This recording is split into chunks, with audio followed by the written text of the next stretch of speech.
Hi, my name is Jason. I'm a registered polysomnographic technologist, or a sleep tech, and this is about SleepyHead, and more specifically with SleepyHead, how to evaluate the data. Sometimes your machine will tell you have an AHI of whatever. This is just how to go through and look at the data and see if it actually matches up with what the AHI is telling you. Just little tips like that. So stick with me and we'll go through all of this data in one of my examples. Alright, let's go ahead and scrutinize some data. So here we have our highlighted area. I'm just going to scroll through with my right arrow. And right here we see there is up at the top here, there's a light blue area which indicates obstructive apnea. So here is our obstructive apnea on our flow rate line. If we were to zoom into that, pushing on our up arrow, we can see that that's not an obstructive apnea at all. So the night over here, we can see it's indicating AHI, apnea-hypopnea index of 6.5, and what we need is a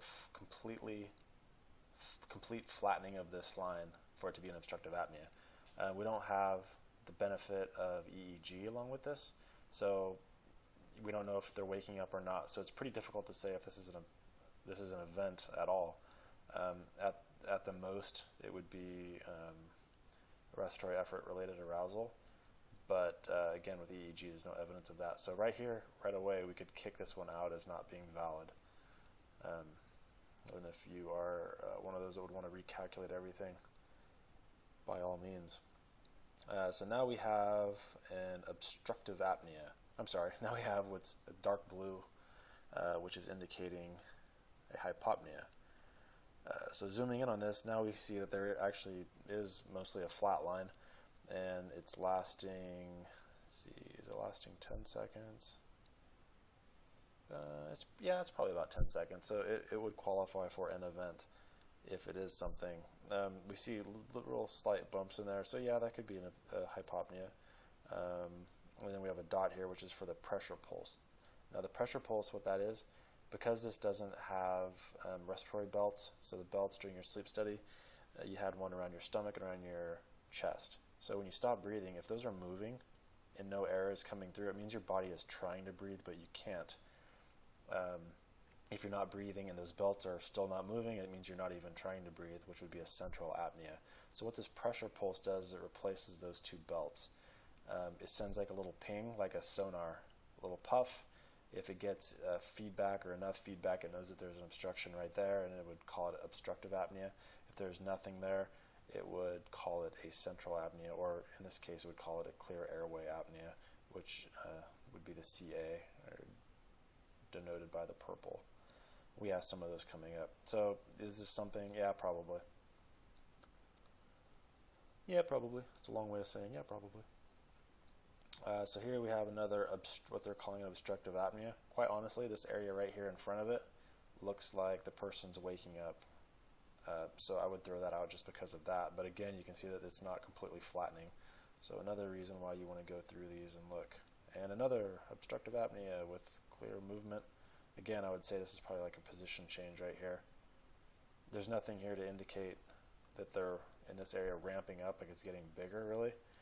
I mean, it could be, I guess, but pretty tough to tell with just an airflow line.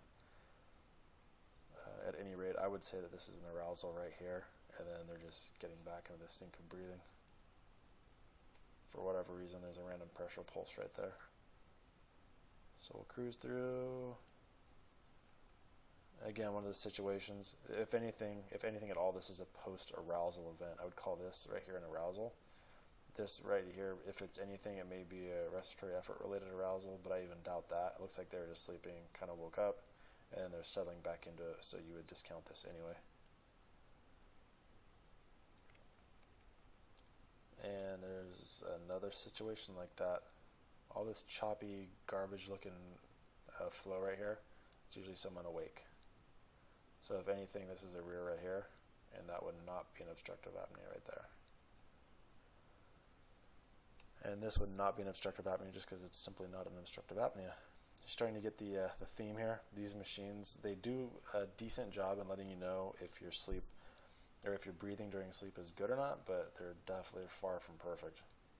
Like right there was probably something. You can see right from this point here, it gets kind of small, and gets bigger, up until this point. Probably a RERA right there, but these don't have EEG, and so there's no way of knowing that. Let's move on to some of the central apneas up here. So I'm just going to highlight this area. Whoops, right there. So this is actually a great example. Right here, I'm not zoomed in on it. Let's zoom in a little more. So I'm pushing on the up arrow to zoom in. You can also left click with your mouse, that'll zoom it in, and then right click will back out, or down arrow will back out. So what happens here is the person, you can see they're pretty much awake, super choppy stuff here. They're probably getting pissed off. And then right here, they take off the mask, or they're trying to adjust it. The machine tries to figure out, are they breathing or not? So it sends pressure pulse, pressure pulse, pressure pulse, pressure pulse, and nothing because the mask isn't even on them, I'm sure.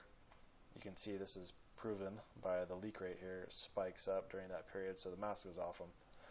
And it looks like they turn off the machine here for a little bit. Probably went to use the restroom.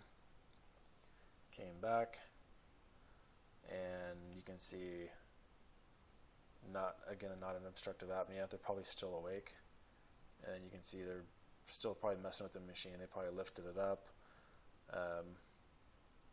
put it back on their face, lifted it up. Right here they take it off again, and then you see the machine notes central apneas. Well, those I'm betting you are not actually central apneas. They're just taking the mask off here. So these are, again, probably just real quick, taking the mask off, trying to adjust it, taking the mask off, trying to adjust it.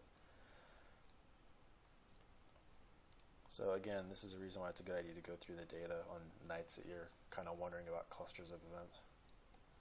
So here we can probably call this all sleep, and it looks good.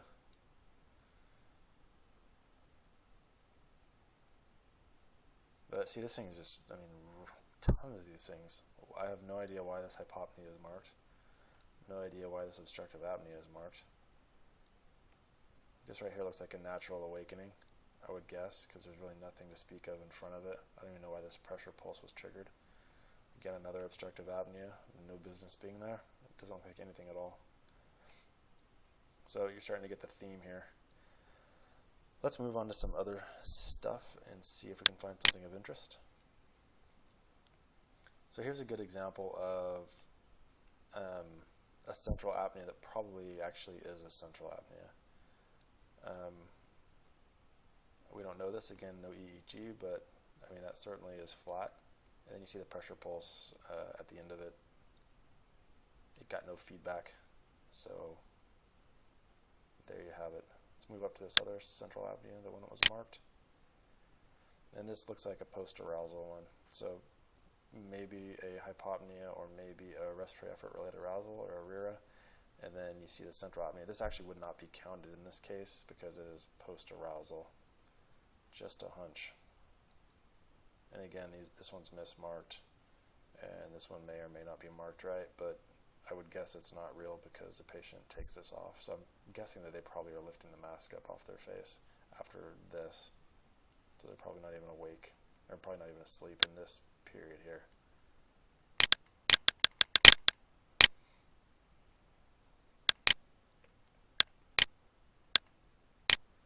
So this is a different day entirely, and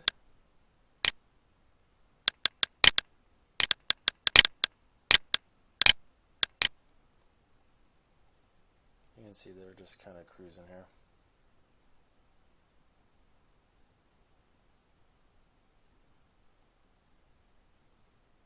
And I don't know why that obstructive apnea is being marked.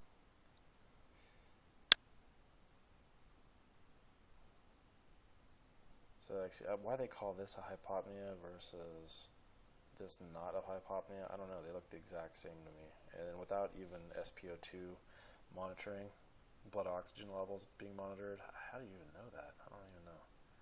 That's why these machines, sometimes they give you a false sense of what's going on. The one nice thing is stuff like this. If you look at an empty open area, I mean, you can tell that that's just normal breathing, and that's all good. If you know you slept all night, and you might, if you have events, you know that those events were probably real.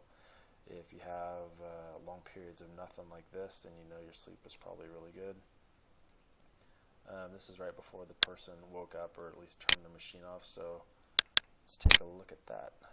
So now this stuff all actually looks pretty legitimate. If anything, I would call them, whoops, if anything, I would call these in here hypopneas, because you can see there's back to back hypopneas.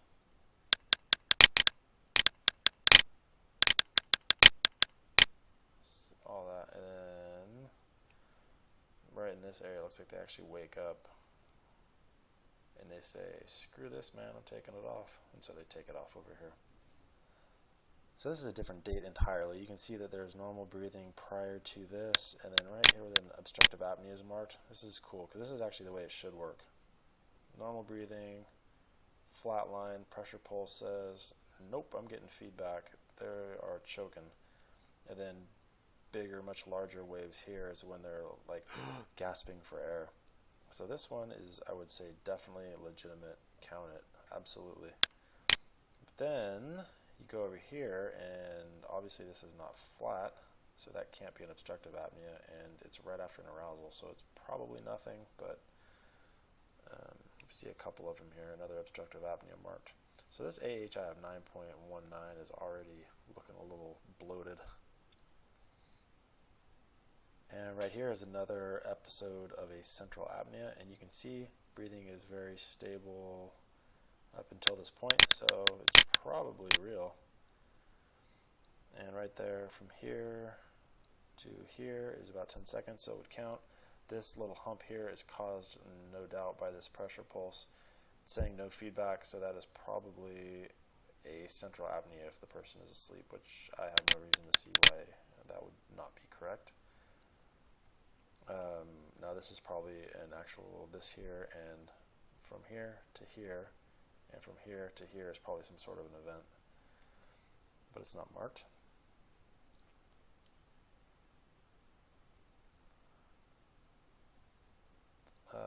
So they took it off right there, and they're putting it back on. Now, so anything after you put the mask back on, I would pretty much throw everything out until it's stable. And so these two obstructive apneas, for one, you can see they're not flat, so right there you can say no. But now they're finally stable, so probably everything after this point I would legitimize a little bit more. So all this is nice and stable, looks good. Here's a good example with a bunch of what they're marking as RERAs, and I am saying you are out of your mind. There's nothing there of any consequence whatsoever. That is just normal breathing. Yeah, they don't look all exactly uniform, but those are definitely not causing an arousal or any awakening, so they are not, it's not anything. If anything, this one might be, but that is pretty weak if that's what they're calling it. This would have to be an arousal. They'd have to be waking up right here, and I don't know. You can't really tell with this. I was trying to think this tutorial of how to evaluate this is turning into don't count anything. I think I'm going to pull up a different patient, see if we can find something like that's like perfect, and they're calling it a RERA. Alright, let's go to a different patient. So right here is a great example of someone who, this is me, when they're using it, I'm at 8 centimeters of water pressure, and this is what you want to see. You can practically take a straight edge to this. It is that flat, every breath is that uniform. That's what you would like to see. That's like in a perfect world.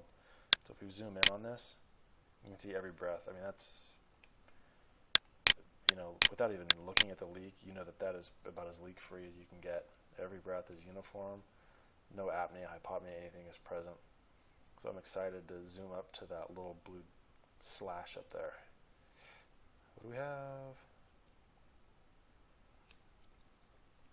So right here is probably, this is usually, I don't know why, it always marks it after the fact. Remember, these are machine marked. This is not SleepyHead. It's the machine doing this. If anything happens, this is the arousal right here. So there may not be a RERA here. Maybe I just woke up on my own. But it seems like they always mark whatever comes after it. This is just people getting back into the sync of breathing. I may have rolled to my right side or my back or something. So anything after you see it spike real big. Spikes are usually size. Spikes are usually awakenings. Spikes are usually body position changes. So anything after it, you can pretty much get rid of unless it's just you see it back to back to back to back. So I'm going to see what happened up here in this other one, the earlier one. And that's just flat and nothing. Let's see if I have any bad days on here.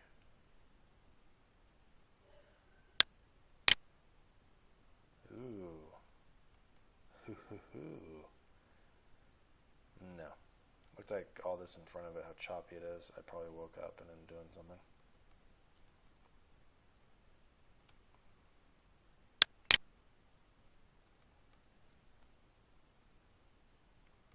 Yeah, again right here, this choppiness in that area, that's an awakening. So all this right here is normal breathing. Then I just woke up on my own. And this hypopnea right here and here would be considered post-arousal. I don't even look like I'm asleep because of how choppy that is. So what I'm going to do, I'm going to zoom up to this up here. These little green dots right here stand for periodic breathing. And that's the waveform for periodic breathing. You see that waxing and waning? Waxing, waning, waxing, waning. And so that's kind of cool because this is when you usually see that pattern is after someone wakes up and they're going back to sleep. And in the lab, like scoring this stuff, I usually see it more towards the end of the night in someone like myself who, I don't have central apnea. I mean, I just don't. But in people that are, in some certain populations, you'll see that. So right here, I'm just normal sleeping, woke up naturally right here. Anything after it is pretty much crap, right? But then this is where I probably actually do start falling back asleep, and it's like your body, for whatever reason, earlier in the morning, it's like you're having a hard time getting back into the sync of things, and so it overcorrects. Breathes too little, and it goes, oh crap. Breathes too much, oh crap. You breathe too little, oh crap. Breathe too much, and you can see how it kind of corrects itself, like one of those, air conditioning units that turns on too much. When it thinks it's too hot, then it overcorrects and it gets too cold and too hot, and finally at about later in the day it figures it out. And I was trying to find another example, but here's another. Everything's cruising, everything's fine. You can see right here is waking up, breathing super choppy. So they just woke up on their own, and then it triggers a central apnea because that resettling, that normal resettling, that's what you always seem to get. So people have these bloated central apneas on their SleepyHead reports or on the machine, and they freak out. That's usually just this kind of stuff: a sigh, post-movement, post-arousal, post-yawn. It's nothing. But here's some periodic breathing. Let's look at that. And yeah, I don't see it.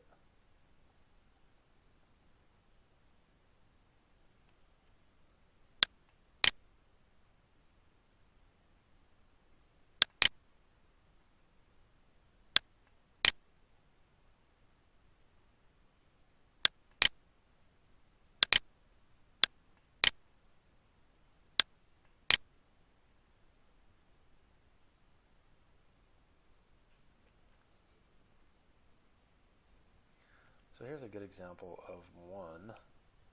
So this one probably is something leading up to this big breath here. All this after is post-arousal, so it didn't count. But nothing was marked here. This looks like it could be a RERA or something, depending on what the oxygen saturation is doing. Depending on what the oxygen saturation is doing. This one over here is the exact same thing. It's marking them after the fact, which it always does. But you can see this decreases and then builds back up to this, which is like a, and then big awakening, probably smack on their mouth, and then back to sleep. So this is probably something here. This is probably something here. And that's how these things work. Anyway, hopefully this has helped out somewhat. I'm beginning to feel like I'm redundant, so I'm going to end this thing. All right, hopefully that helped out. If you have any questions or anything, please let me know. You can join our forum, freecpapadvice.com/forum. Look at stuff on our website, freecpapadvice.com. Any questions, please let me know. Thanks. Bye.